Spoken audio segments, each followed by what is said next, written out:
Hi, this is Shoptalk and I'm Ria Tanwatco Trillo. It's time for our monthly Business World Entrepreneurs episode, and today we'll feature things that you can do this summer. Now, if you want to try mountain climbing and go to climb destinations, then you may want to check out the activities lined up by Trail Adventours. And here to tell us more about the company and the climbs they offer is Joseph Sarial, co-owner of Trail Tours. Hi, Joseph. Hello. Thanks for coming on the show. Yeah, thank you very much. We're happy to be here. Okay, your company is about 18 months old, more or less. Yes, just over a year. Right. Operation. What made you and your partners decide to put up a touring group which specifically concentrates on mountaineering? Well, for one, we've been climbing for a very long time. My father introduced me and my brother to climbing at around age 9 and 8. So after that, we kept on climbing. And a particular instance in my brother's life, he wanted to go into a Southeast Asian tour, but he lacked funds. So a friend offered, so you can organize a trip for me for more budget for you. And after that, it was that eureka moment to say, oh, there's an opportunity here. There's a chance here to actually make a business and earn from it while doing something you really enjoy doing as well.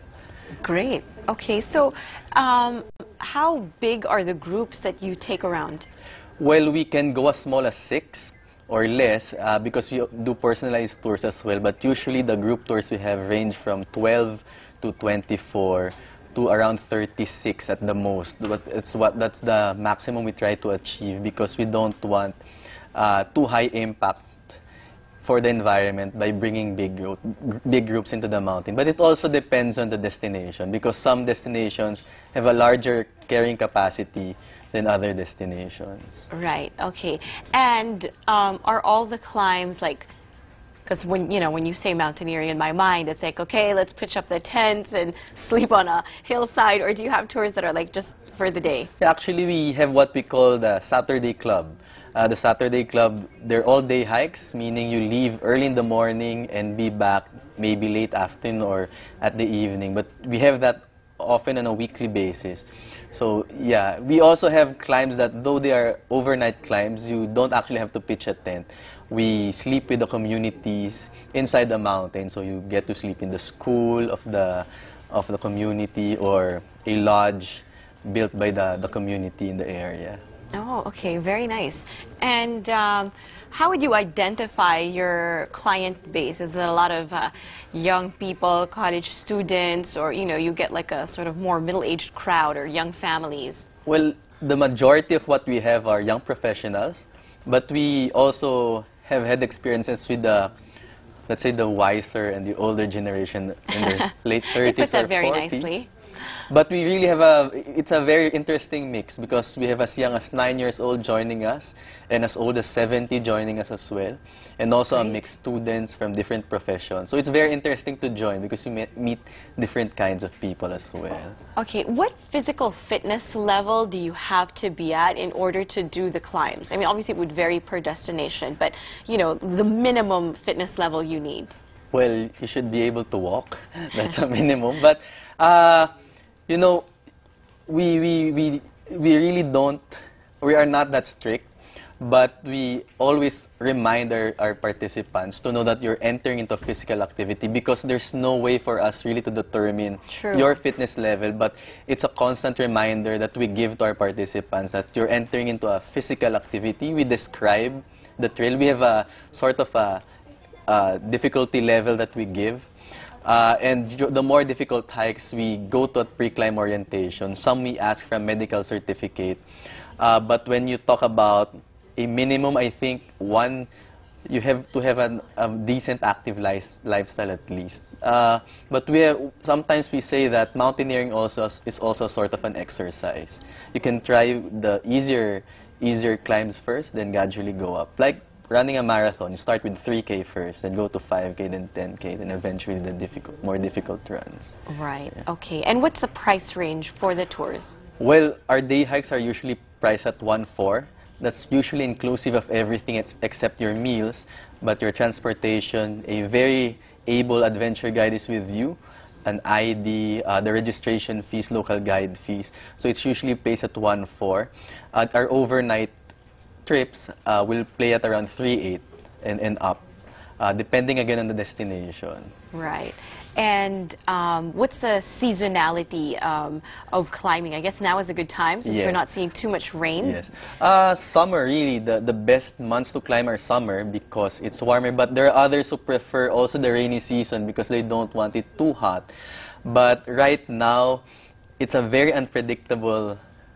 Global warming has made things very Indeed. unpredictable. But still, the safest are the summer months. Right, Yeah. the driest, Yes, right? the dry months. Okay, and what are the most popular destinations? Number one in our list is Mount Pulag. We have that monthly, and it's usually filled up to 24 participants. And that's an overnight, right? That's an overnight. Considering it's an overnight, a very popular destination. Another is Mount Pinatubo. It's a day hike destination, but those two are our most popular. Okay, so it's just, Pinatubo is just day? Yeah, it's a day trip. Right, okay, and it's been reopened, so it's pretty safe to go again. It is very safe, and they are very careful as well. A little rain or a little weather disturbance, they will not allow climbers to enter Mount Pinatubo. So it's a very safe. It's very safe. Right. Okay, so in the year or so that Trail Adventours has been around, what have the climbers who have joined you said about their experience with you? Well, I think we take pride in saying that we have some of the most personal and some of the most knowledgeable adventure guides out there.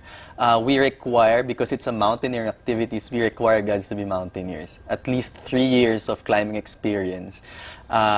And it's not enough to be a climber. We also need you to be a good communicator. We need you to be a good leader as well. We need you to be very sensitive. And it's very personalized. One thing they say is that our adventure guides often transmit their passion for the environment, for climbing, often transmit an energy of really being excited for what they're doing. And thus, they share lots of stories about mountaineering, lots of stories about the destinations they've been to. It's something that the participants really enjoy as well.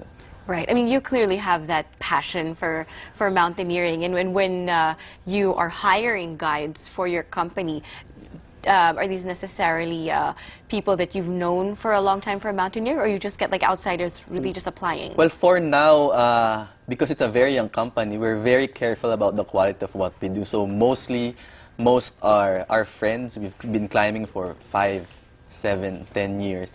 Others are referred to us. But it doesn't necessarily that you were referred to us, you automatically become a guide. We go through a process. You start as an observer. Then we, little by little, give you responsibilities until the core team, decides that this person is ready to be part of the team, to be a guide. Okay, so it's not like, okay, I'm a climber, I'm ready to go. It's more than really. that. We also have to make sure that they have the same level of thinking, or their advocacy for traveling is in sync with what we want to happen. Right, right. Okay, so usually when you're on a climb, like what's the ratio of a guide to your guest climbers? It's usually 1:12 for major climbs with a local guide involved, because there are many mountains that, especially the major ones, they require a local guide to be with you. But our ratio is around 1:6. But whether or not sometimes we hit that 1:6 ratio, we need 2 guides for mountaineering, because you need one at the front leading, and as what we call a sweeper, who's required to arrive at the last to take care of anyone who lags behind. Right. So that's a requirement, 2 guides, almost always 2 guides. To make sure that no one gets left left behind, or right, someone lost. gets a sprain, he has to carry the bag or carry the person himself, Okay. like that. Oh, okay, so you do give that service as well, right? For the If it's injured, needed, if it's we'll needed, carry we the have, injured.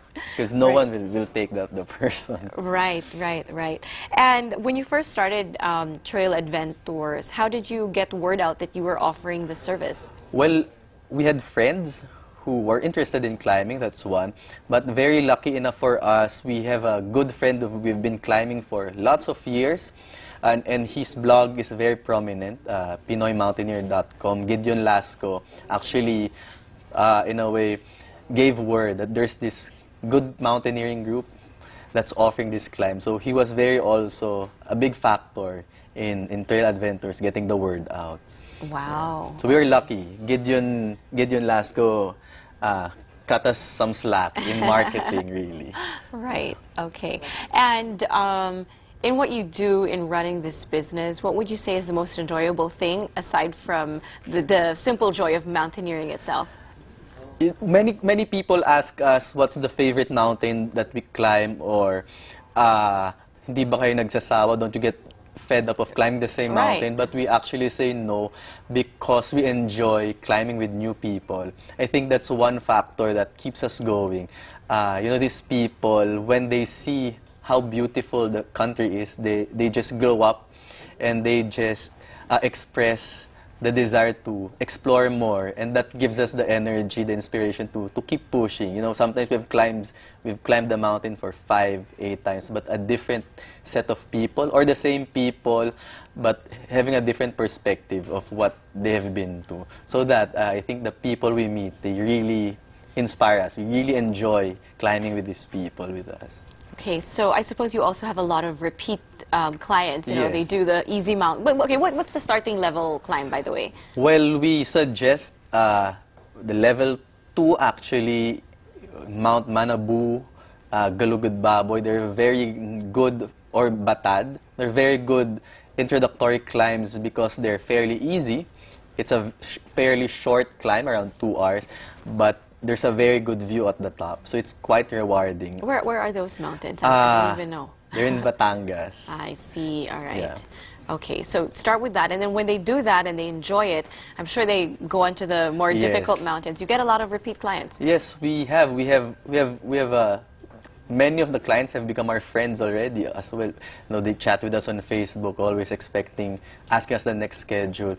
We had a group who climbed with us almost weekly.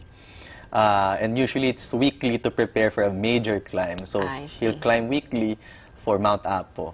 That's how it usually happens also with us. Yeah, would you say like in surfing, it's sort of, sorry, not in surfing, but in climbing, it's sort of like a little club? Because when I see surfers, it's also, they have their own culture and their own Yes. group. Is it like that with the mountaineers? Yes, and what another objective in Trail Adventures is really to create a community that just doesn't go to a destination, but when they go to a destination, they want to have an impact that's positive. Right. So it's either they promote taking care of the environment, help in taking care of the environment, or help the communities that we visit. Those are the destinations. Okay, really quickly, where do we get the schedule for your climbs? We have a calendar on our website. It's in my shirt, www.trailadventures.com. The schedule is there, calendar for a whole year, the whole 2012 is there. Okay, so but we'll keep updating it for other hikes that we may add and other destinations we may add also. So you have to keep visiting the website. Great. So even like balikbayans or whatever can access it and plan way in advance. Yeah, they can the reservation is also online. It's quite easy to reserve. You can also pay through PayPal. Okay. So you don't actually have to be physically in the Philippines to be able to reserve and book your climb. All right. That is definitely good news. Thank you, Joseph, so much for shop talking with us today. Okay. Thank you very much as well, and I hope to see you all on the trails. Right. Okay. Well, surf, yoga, and samba all in one. We'll tell you more about this triple treat after this break. Keep it here. Shop Talk. We'll be right back.